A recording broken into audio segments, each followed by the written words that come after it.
Chozo is not giving up in this chapter of Jujutsu Kaisen. After his huge power up from thinking about his brothers that he has displayed and actually dedicating these techniques, dedicating to his brothers, he goes ahead and execute his plan by making Kenjaku use other curse technique without using curse manipulation. And this was the goal from the last chapter, as him and Yuki displayed what their plan was, because they was trying to see what other techniques Kenjaku was able to do. And with this chapter, we were able to see that Chozo was able enough to bring out more techniques from Kenjaku, because throughout last chapter and majority of this chapter, Kenjaku kept using curse manipulation, but then slowly but surely towards the end of the chapter, we see that Kenjaku was able enough to use a different kind of technique, something that would be able enough to manipulate the gravity.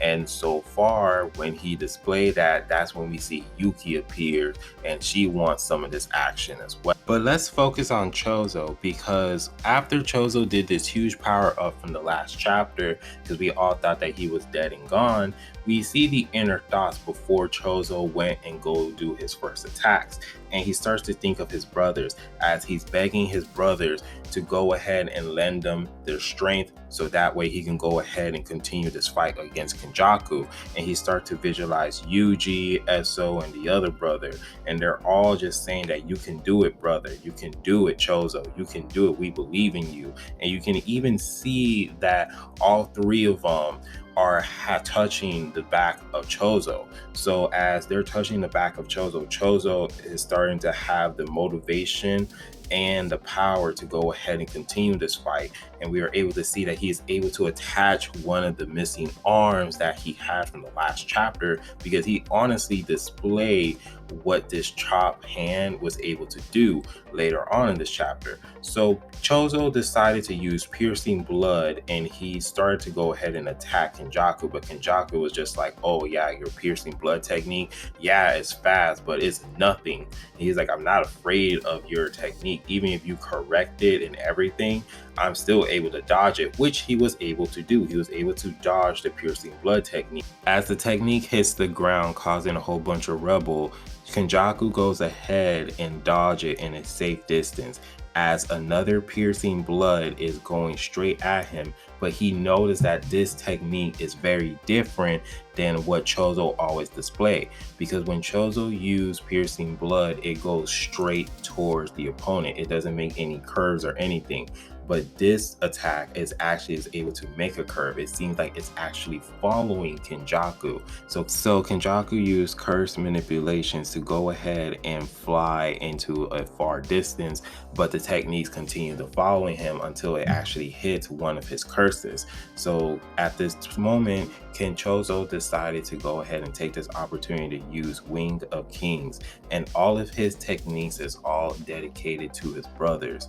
So all of these techniques that he's using, we already see them being displayed, and it's kind of his own way of showing respect to his little brothers. So all of this, we see Chozo goes ahead and he does hand-to-hand combat, and then at this moment he used the King's Wings to go ahead and try to attack Kenjaku.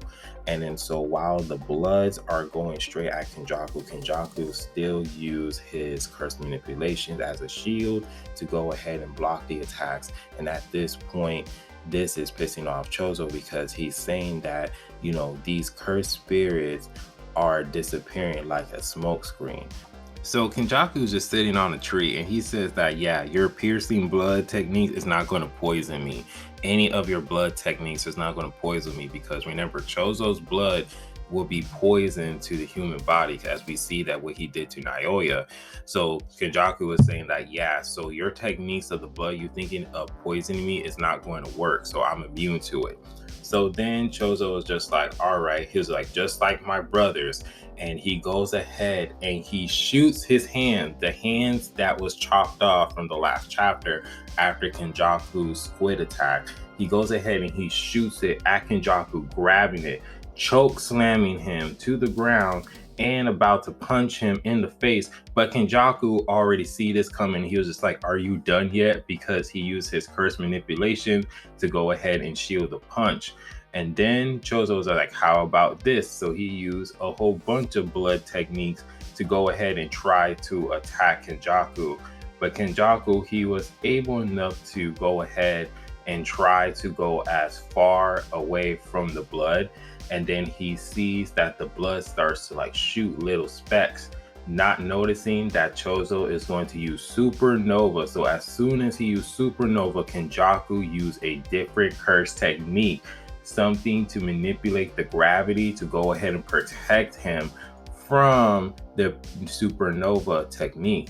And then so after that, so Chozo is excited because of the fact that he was able to make Kenjaku use a different kind of techniques, because he knows that the curse manipulation is just a shield and a cover up of what powers Kenjaku is able to display. So as this time, Yuki, she finally comes out of hiding and she is ready for this action as well. So the next chapter, we're going to see Yuki and Chozo fight against Kenjaku, and we're going to be able to see what kind of curse techniques that Yuki is able to do.